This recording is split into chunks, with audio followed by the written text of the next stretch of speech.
All right, so let's be clear here. Um, Jerry Jones on the All In, I think, was first of all a response to um, trying to keep Dan Quinn, where Dan Quinn basically said tomorrow isn't promised and that you have to go for stuff. And so I think Jerry Jones saying, we're going all in was to try and appease Dan Quinn, because what's apparent about the Cowboys is they always assume that because they're the Cowboys, that we are them boys, that we, of course, always are going to be where everybody wants to be. And it's not necessarily that case, because going into this thing, and you heard the Cowboys, or you heard at least a rumor that the Cowboys would be interested in Derrick Henry or Saquon, but for the right price. That's the problem that you have to understand. That is the problem. With Tony Pollard signing for $8 million a year for 3 years, with Josh Jacobs signing for $12 million, for Saquon basically signing for a little over $12 million a year, it's great that you don't want to overpay, but the market is what the market is. You can take the same house that's in, say Alabama, that costs $250,000. You put it in Northern Virginia, it may cost $1 million. You may look at that and say, I don't want to pay. I'm not going to pay $1 million for that house up there in Northern Virginia. I get that same house in Alabama. Well, okay, so there you have it. You're not getting that house. And so if you don't spend the money, you're not going to be where you want to be. Tyron Smith and Mike, headline offensive lineman. Tyron Smith is considered about the fourth best free agent right now. And this is the problem with the Cowboys is they have this mentality of we're just not going to spend. And see, people will want to go through, they want to just look and say that it's Dak Prescott who's taking up all the money, and that's why we can't win his contract. And I will throw back at you that we had 4 years where he was under, 3 years under $1 million, and the fourth year only $2 million. And the Cowboys didn't do anything in free agency. And as we sit here in the same place that we are every single year, be clear here. When I was talking to Law Nation, remembering before the pandemic got deep and he was at my house, we were still right here doing this exact same thing. And as we put it, when we did finally sign free agents, it wasn't in the first couple of weeks. The Cowboys have the mentality of we want to make sure we get compensatory picks. So it's after, I think it is end of April or May. If you sign a free agent that's more than what you had before, then of course you don't lose a compensatory pick. So the Cowboys are not going to sign a big name player because they look and they say, we're going to get a pick because of Tony Pollard. We're going to get a pick because of Dorrance Armstrong. We're going to get a pick because of Biotish. So we got 3 picks right here. And we're great in the draft, so we don't want to mess that thing up. And that's why they believe in their own guys. Well, here's the reality, though. You do great things in the draft. You have done wonderful things in building a team. But the thing is, and it's like me personally, it's that last 5% of the job.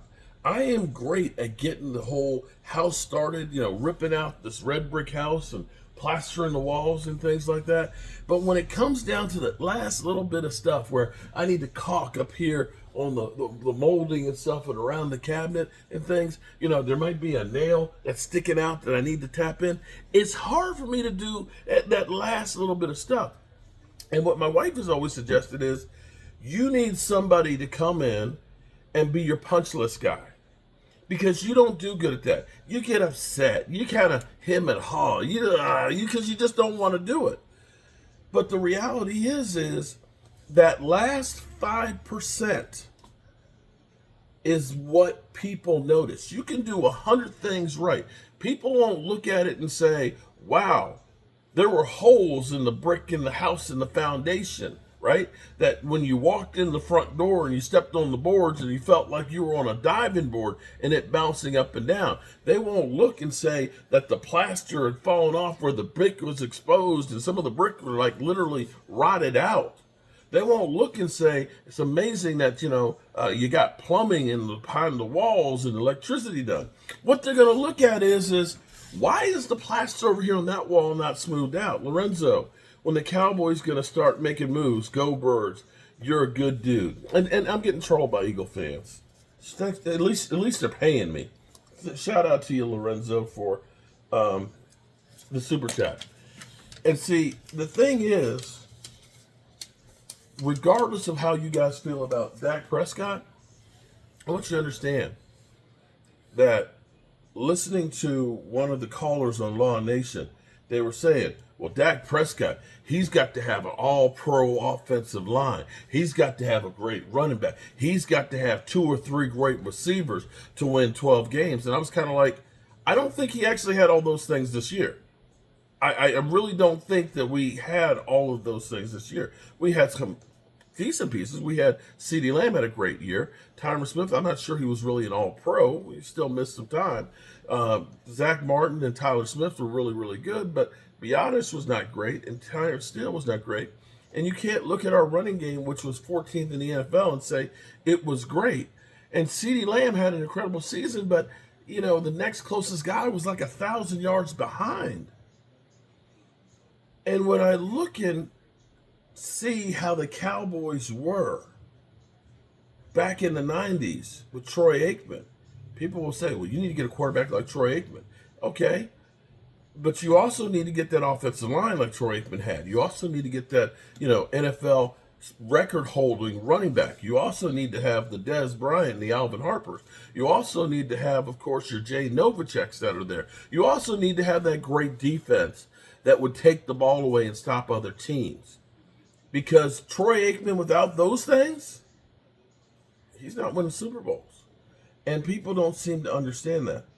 Yes, we won 12 games. True. Kansas City won 11. And I can tell you right now, Pat Mahomes is different than everybody else. Andy Reid is different than everybody else. And so on. But you can look at the Cowboys, and if you're honest with yourself, be honest with yourself.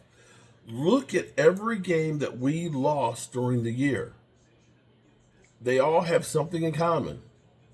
And that thing is that the teams were bullies at running the football. Arizona, mind you, Arizona ended up running the football 240 yards when Eric Armstead was not there with San Francisco on that San Francisco 49er team. But you look at Arizona, you look at San Francisco being able to run roughshod. You look at the Buffalo Bills being able to do it. When you had teams that could run the football, that could control the clock, those were the games that we lost. And if we weren't able to win those type of games in the regular season, why do you think that we were going to be able to then be something that we were not in the playoffs? The only thing that actually gives me some hope here is the fact that Jerry Jones, when asked about culture, okay, he said if culture means being able to run the football and stopping the run,